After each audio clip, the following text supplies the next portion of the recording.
little bit about himself before we get into the meat and potatoes of real talk, which is about the police corruption situation in Chicago. We know we got our own issues as black folks, okay?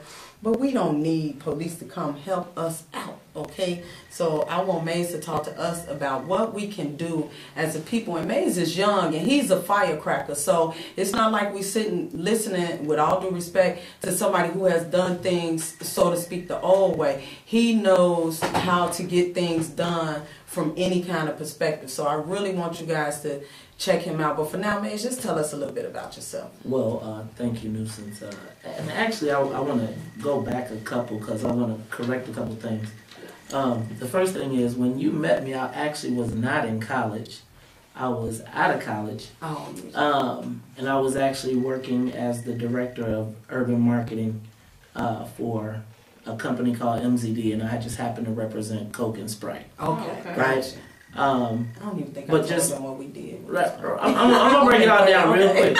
So, real quick, before I even go anywhere, I must represent Bolingbrook, Illinois, because I grew up in Bolingbrook.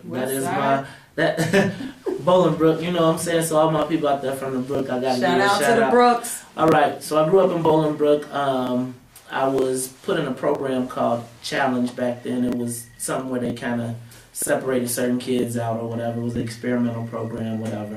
I went to Bolingbrook High School. I was like usually the only black kid in my class for a long time. I went to Bolingbrook High School, graduated from there, got a 4-year academic scholarship to the University of Illinois at Urbana-Champaign. But when I got to the University of Illinois, I decided I wanted to be involved in some more nefarious side of life. So I wound up leaving the University of Illinois without a degree. When I was there, it was kind of like I was doing all the book work and all that, and I was kind of like, do I need to do this to really get paid? And I really was like, and it was actually at the time when hip-hop was really starting to blow up the second time. I call it the second goal. It was like when the Redmans and the Keith Murrays and all of that. And I actually threw a concert. I tried, and I'm just telling you, I grew up just wanting to get paid off of hip-hop. Right. Like, I just said, I don't know what it is. I remember just seeing the Slick Rick video when he had, for Teenage Love, and he had that fur coat on, and he had that big chain, and he had the Suzukis. And I was like, man, I just got to get paid off hip-hop. So I tried to be a rapper, a DJ, a dancer, a producer. I sucked at all somewhere. And then I finally, threw a concert at the University of Illinois. It was Redman, Keith Murray, Illinois Scratch. It was like the first hip-hop concert. I didn't have it. It cost me $13,000. I didn't know how I was going to get the money. So my boy... Big Swill. My boy Big Swill. Shout out Swills. He'll be home soon. That's February 1st. Amen. February 1st. Shout out Big Swill. Hooked me up with some guys, and they lent me the money to do the show. But nobody showed up to the show. So the only people who showed up to the show was the guys I lent them, that I borrowed the money from. Oh boy. Yeah, it was deep. So I was on the move for a minute, but I finally got the money together, got it paid off, and then I decided that's what I really love to do. That was right around the time Puffy, Biggie, they was all doing their thing. So we was like, man, we gonna make our money off hip hop.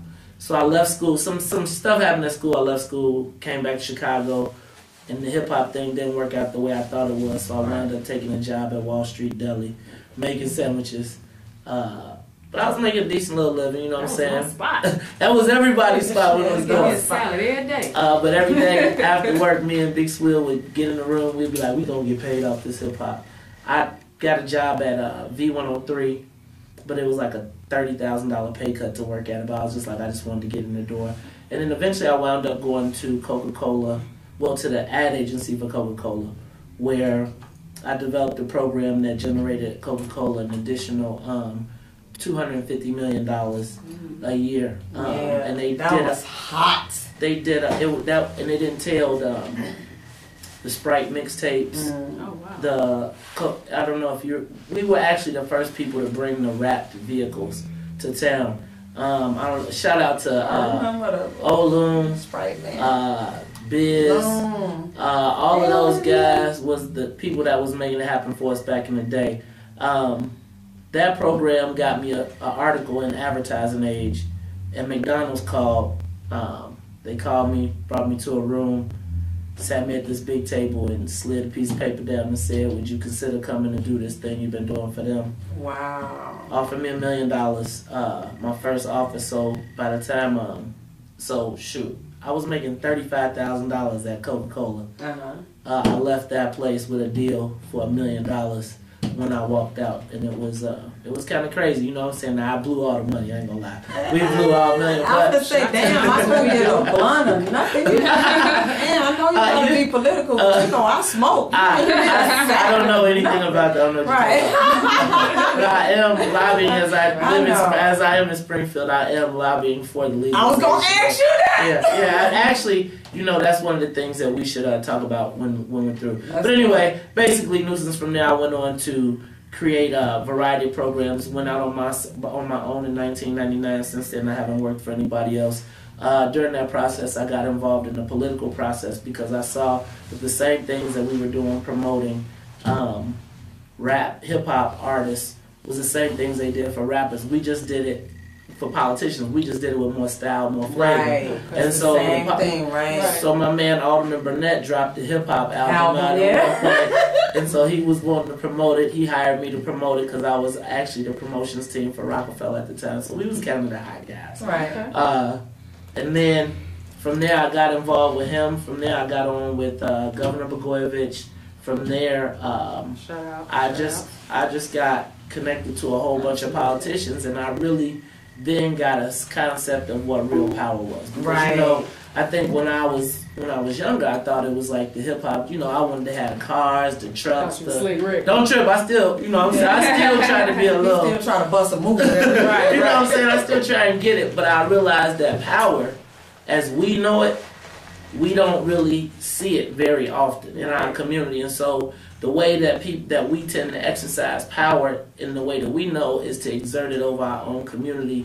And a lot of times it doesn't come off in a negative way because of the examples that we've had or that we've seen in imagery, etc.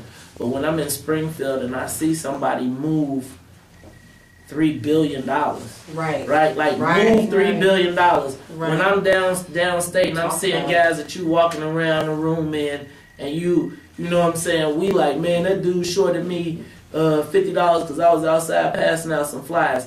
Bro, that dude has got one vote on what's happening with $55 billion. Right. Don't go for the $50 pass out of flyers. Right. You pass out the flyers and then come back and be like, yo, I got me a nonprofit, or I have a business, or I have an entity that I'm trying to make happen. Right. And I think sometimes we take the short way out in the political game. And I have been pretty critical. A little bit critical of the president, and it's not so much of the president, but of black folks and of ourselves, because we don't hold our elected officials accountable. Absolutely don't. Really don't. To me, what we don't understand is that we are when they talk about the base, when you hear people talk about on TV and they talk about the Democratic base, in your mind, you would think that probably is white middle class people. Mm-hmm. That's not. Right. The base is black folks. Right. Let me help you understand how it works and how we give up our power in the political process. That's what we need to know. When you vote your interest. And so when you vote your interest, anybody else that votes in a large block for the president, they exact a return for their vote. So, let me give you an example. President Obama stood up for gay marriage. Right? Now, I don't necessarily, that's not necessarily my belief, my agreement. I'm going to give them civil unions, but I don't necessarily say, for instance, that I'm in 100% agreement with 100% agreement with gay marriage. Right. But the first president in history, comes up and steps out on a limb and says that he's for gay marriage. Right. Why? Because he wanted the vote of the gay community. Now, but let me just be clear. Smart. Not really, because was the gay community really ever gonna vote for Mitt Romney, who said he wanted to dismantle them. So basically, he didn't have to. He didn't have to do that, but he felt like he needed to do it to shore up himself with that base. Because they don't, even though they're gonna vote for him, they don't say you got my vote, Mr. President, for free. If you talk about the Jewish community, if you talk about business, if you talk about the Latino community, if you look at what's happening right now, black folks, your time of relevance to help black folks participate in the American dream. So if you can pardon felonies for people that are here illegally, and I'm not hating on the Latinos for getting theirs, but I'm saying we vote 99% for the president. Wow. Right? 99%. The question comes, why should he though if we don't advocate for ourselves? Right. Well, that's the point. Agenda, the right? point is, if I say, and I'm pretty vocal about my, and I'll say I started as I was in a program called Gen 44, which is the young people that they've identified to be national bundlers of funds and to be fundraisers, and it was really an enlightening experience. But I don't know if you saw the picture that, I think I saw it on Mark Carter's page, that President Obama had when it was all his staff and it was all white, right? That was real. I saw it. Like, I literally saw it. I sat in a meeting and I heard people say, and I watched all these people come in, black president, and I never saw anybody black in the room, except for the people that was sitting on the money side of the table. You know what I'm saying? And if I said, so I got frustrated and I kind of walked away from the program. But the president, if you ask anybody what should the president do for black people, 90% of black folks will say, he ain't the president of black America. He the president of the whole country. He's supposed to be here for everybody. But this country is a melting pot.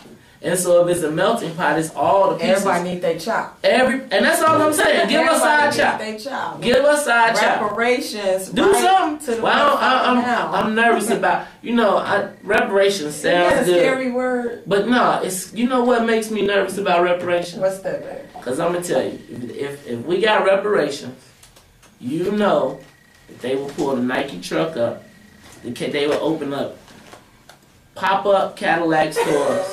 They will open up pop-up clothes stores, and all our money, give it right back. All our money will be back in Saudi. It'll be in Saudi Arabia. And so I don't know if I want to give up. I don't know if everybody needs to get $100 grand right now. Right, you know you're right about that. I'm just saying. But I do understand the point. Like, something has to be paid that's owed, though, because our backs are pretty tired and heavy because, a lot of America was built off our back. So at some point it has to be something. But I agree with Keisha and what I said on your page. We have to have an agenda to take to the president. And I read on Carl West, The Truth Be Told, the editorial that he did. Shout out to Carl West and that's my boy. Truth Be Told newsletter, doing really good things. We're all trying to play our part to inform the community and our generation. I'll be 40 next year. I'm proud about it. And we need to be able to have something for our generation because we're caught in between the generation of the current, I guess you could say current leadership, and the young people who have taken leadership all on their own. It's because somewhere in the middle we have dropped the ball. So what we're trying to do right now is pick the ball back up as a whole. It's not just about like me and Maze, and like Maze got a radio show, he gonna promote it right now. And see, you can't get stuff like that on other stations. If I go visit a mainstream media radio station, I can't even mention my own station on that station. Right. So because of all this politics, but we have to be able to be down for each other. So I have to be able to sit on my radio station and look at my brother Maze in the face and say, Maze, tell everybody about your radio show. And guess what? Starting next week, both our radio shows going to be on at the same time. But I'm going to encourage you, if you're not listening to mine, listen to his. Because we're all making our attempt right now to catch our younger generation, the 30s and the 40s, right, and say, look, it's our responsibility. Let's go get our kids. Let's go get our family. Let's get our community. Let's take over. Because the unfortunate thing is our current leadership is not going to hand over their reins. They probably looking on the sideline for people. Maybe you know a little bit more about that. But I don't see them saying, yeah, here, young person, I'm going to just give it up to you because they having too much fun. Power sees nothing with no demand, right? Power sees nothing. Why?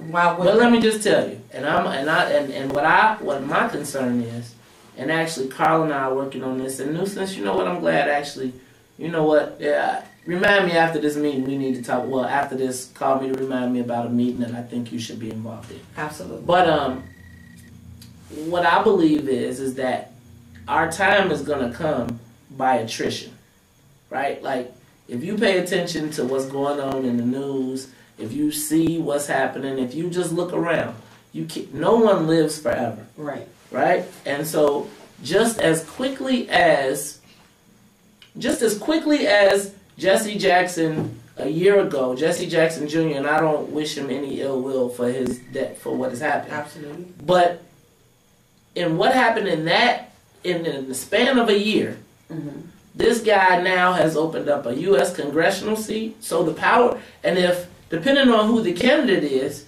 it will be someone from our generation. Absolutely. That will be there for 20 years. But then it opens up, depending on who wins, it then opens up another spot that then is being filled with someone of our generation. When you look at the Art Turner Juniors of the world, who are going to Springfield, and Nuisance, I wanted to touch on something because you talked about getting something because this stuff was built on our backs. I am the first person to tell you that racism is institutionalized in this country, and what has happened to us is not fair. It isn't. Absolutely not. I think, though, we may have officially crossed a line, and this is my own theory, where that is no longer going to be the factor or a prevailing factor. Right. And I think that we as black folks now have to start looking at it from the standpoint. Well, our politics in the past have been a politics of victimization. Right. Where y'all did something to us 200 years ago, and you owe us because y'all did. And so there was a time when white folks felt guilty. Right. Right? Now, I'm not being politically correct, and I'm going to step out here real quick. Step and then on I'm now. Step That's right why back. we're here then. Step back, baby. We are now at a point. So you've got your black president. That's grandma's dream. That's grandma Grantie's dream, that one day they could stand up and see a black president, and that's all they care about. So they're not going to exact nothing from this black president, who at the same time we have given a pass so he don't have to address black issues. He's on to Latino issues. Right. So now when you come back trying to talk black issues and black victimization and black reparations and all that, it's on to the Latino community now. Right. So I think we need to start a new model. And so what encourages me now in Springfield is when our elected officials used to get elected, you know what the first thing they went down and did? What? They was like, I got to get on the social service committee this, and I got to get on the social service committee that, and I got to save Medicaid, and I got to save this, and I got to save that, and I got to do this so we can do more government programs to help the people who can't help themselves. As compared to saying, I'm going to join the banking committee. I'm going to join the finance committee. I'm going to join the road builders fund. I'm going to. So now all of these places, economics, right? Right. So all these places that create jobs and economic engines, we didn't get a part of. Yeah. So you don't see white folks complaining about a jobs program because they got the jobs. They got it. They took the programs that generate jobs. So when they guys come home from prison, and I just encourage you to drive by a construction site. Oh, yeah. Especially like go look on the L and see how many people you see with prison-based tattoos, right? Right. Ex-offenders who have jobs now that are making $45, $50 an hour because they were able to get in the union. Because when they guys went to Springfield, they knew that they had issues and they knew they needed to make a way. But they knew they couldn't get on the news and say, hey man, even though this person done shot this person, did this or did whatever, that they could be able to show some redemption for them, because that ain't how it works. So let me ask you something. As a lobbyist, Yes. what has the hardest thing? Oh, first of all, welcome to anybody that just tuned in to Peace Hardcore Radio. This your girl Phoenix, aka Nuisance. You got your girl Fam. in the building, Fam Fatale. My man Jay Davis is over here. My man Will from the Library Produce Squad that I talk about so frequently. He just walked in, and I got my guy Maze Jackson in the building, and he is just hooking us up with some very powerful information. And I know some of you probably listened, and some of y'all probably tuned out, but it don't matter, because that's what talk radio is about. That's what informative radio is about. And as people in a new generation doing new things, we have to inform our people, if out of nothing but love, the things that we know, so we can try to figure out how to build as a community. So Maze, being a lobbyist, Yes. what is the hardest thing that getting our people together, when it comes to lobbying, what is the most difficult thing that you deal with on a daily? You know what, Nuisance, as a lobbyist, it's not difficult for me really, actually, because I'm a contract lobbyist. And as a contract lobbyist, I work for corporations that want to get business done, and they want to get legislation passed that's going to be beneficial to them.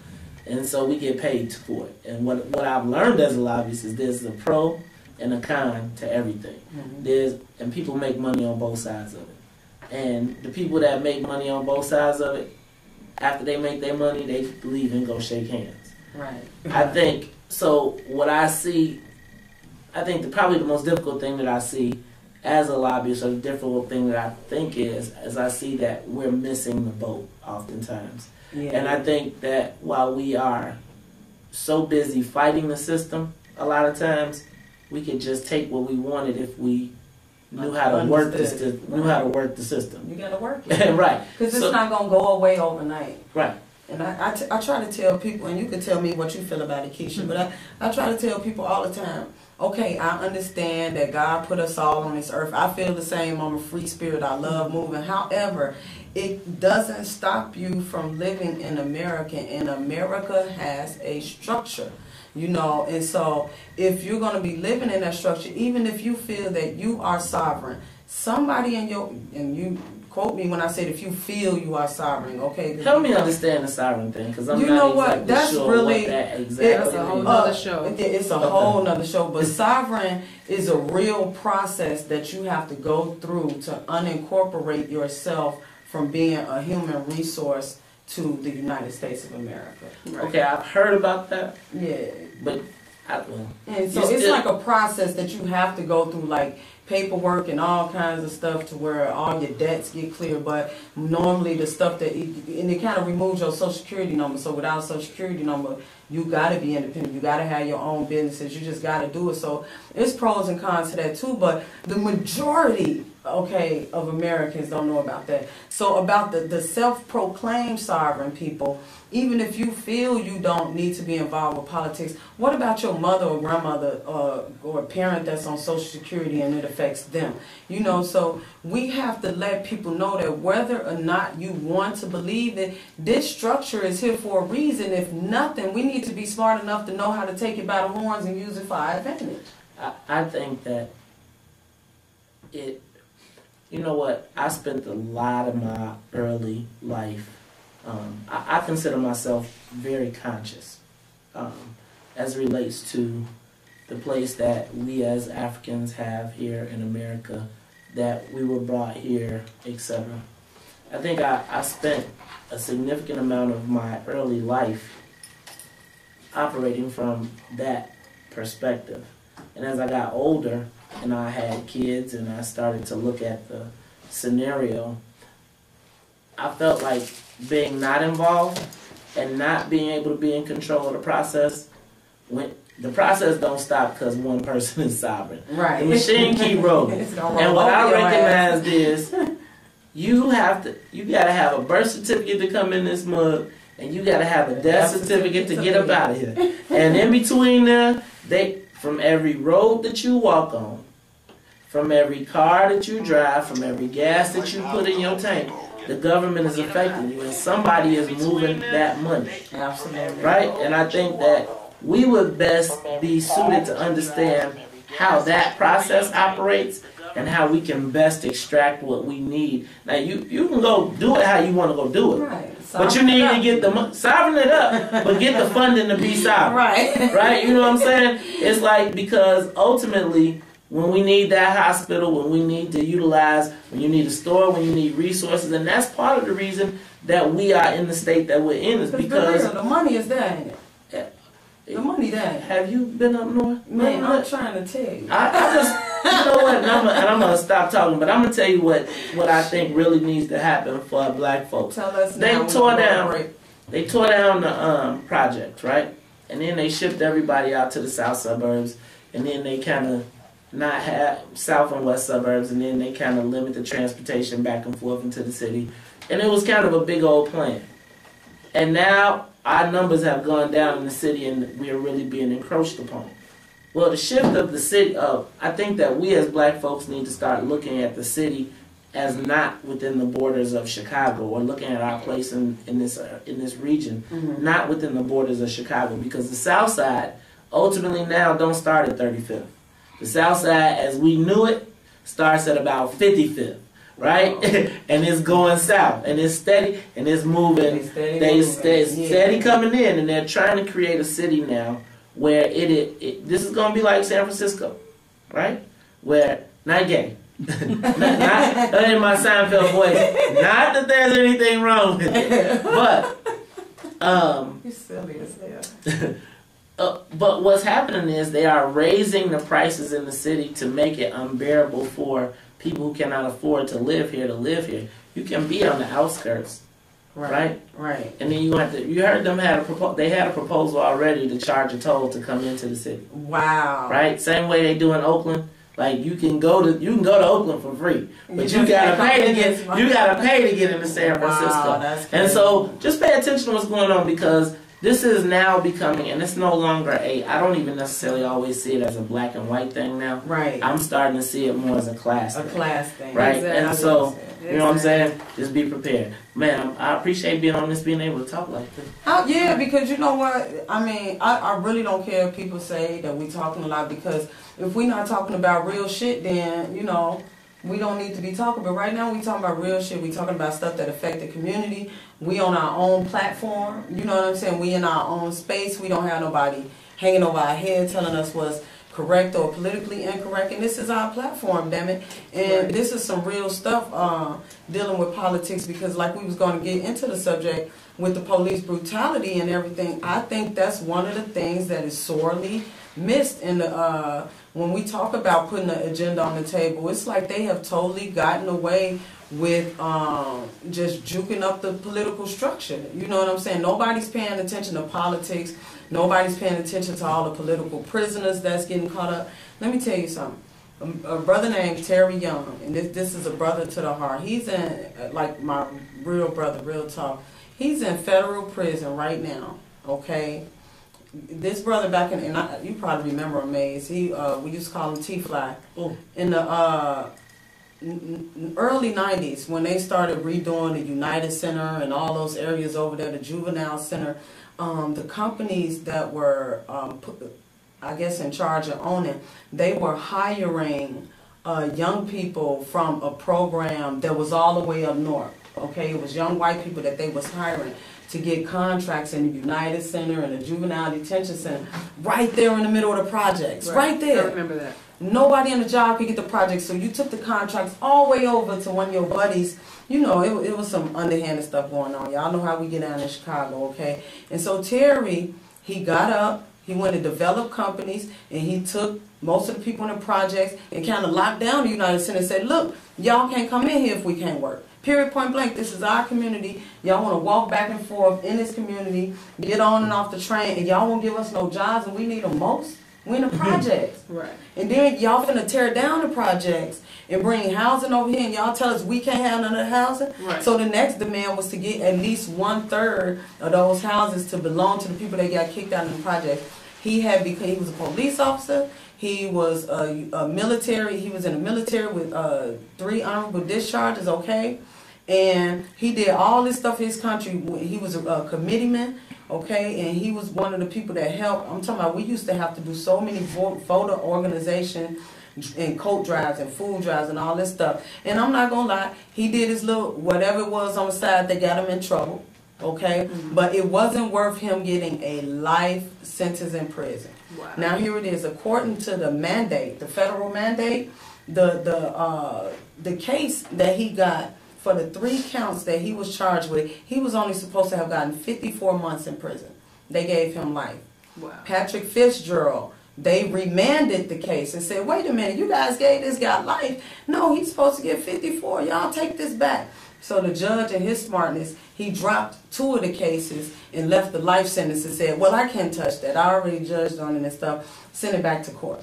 So now I got to go through the whole appeal process while this man, his father just died a week ago, okay, about 4 or 5 days ago. He lost his mother years ago. This is one of my brothers, okay. I would do anything in life for Tyrion. And he did so much for the community. And people like turned their back on him right now. They won't help him and stuff.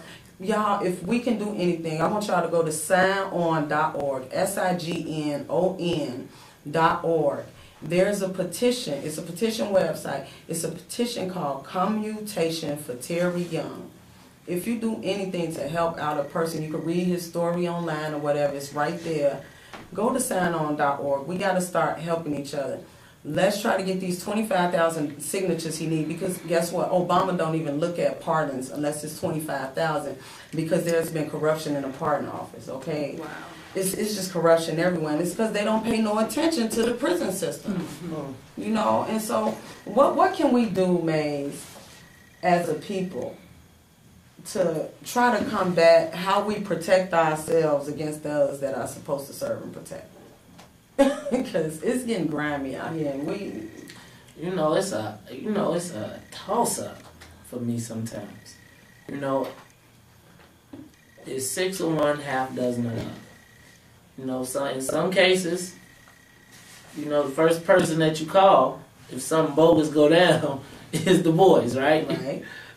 And then the first people to treat you bogus is the boys. When they get there. And so you like, wait a minute, dog, I called you, and then you jumping on me. Right. It's like instant aggression, But I think the best thing that, I'm going to be honest with you, I think, and I just had a personal situation, literally this week as related to the police. And I think there's a couple things. I think first, we need to impress upon our police, on our elected officials, that police need to start being trained a different way, right? So that they understand the difference in expression. You know what I'm saying? If you take a white kid from the suburbs and you throw him in Inglewood, right? Mm-hmm. He's already nervous. No matter what you say, he's already nervous.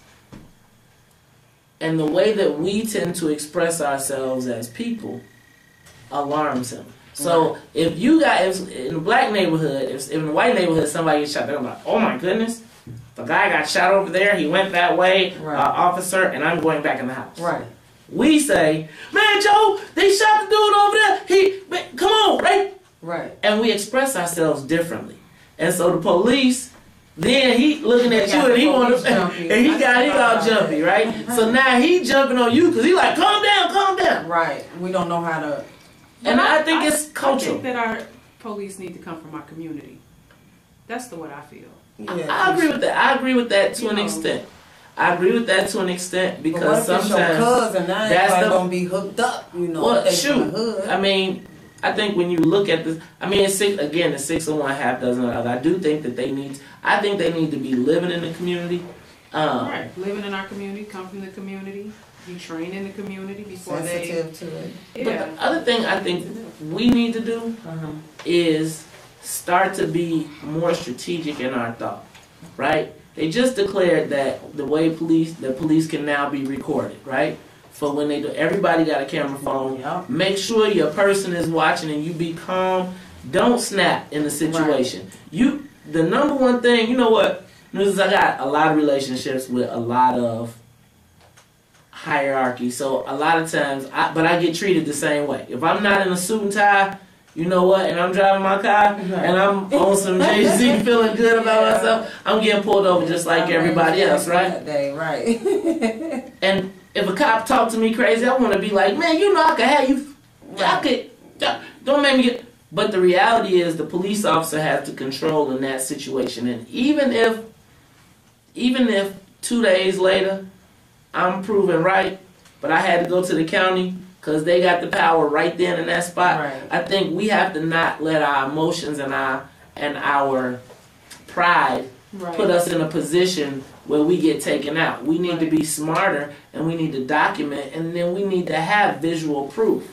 Right? Now you got a camera phone. Now you got all that. So you don't be crazy. Your boy just stand there. I'm sorry, officer. Take it, and then go back and be like, deny it. Right? I just think that we have to start being more strategic, and then having a case, and then systematically compiling all of the documents and the information that we got, and then going back and then presenting it to the people that make a difference. Okay, so I'm going to go to a song break right fast, and then I want y'all to tell me how y'all feel about old girl getting that $850,000 from, her name is Carolina Ober something. She done got whooped on by the Chicago police, the old girl that got, jumped on in the bar. Right. Okay, $850,000, and I want y'all to tell me how y'all feel about the fact that the kind of deal that was made for that $850,000. Okay, Peace Hardcore Radio, y'all. Call in. Let us know what y'all think about today's conversation. And because it's all about Chicago, we don't want y'all to get bored, but we do prefer that y'all get informed. That's what we're here for. 708-381-0225. That's 708-381-0225. And I'm going to play my song Never that I wrote about the situation that happened with my son, Father, because y'all know the police killed him too, and we're going to talk about that. That happened all the way in 2007, and I'll give you guys the latest developments when I get there. What I gotta have right now is peace. What the world needs right now is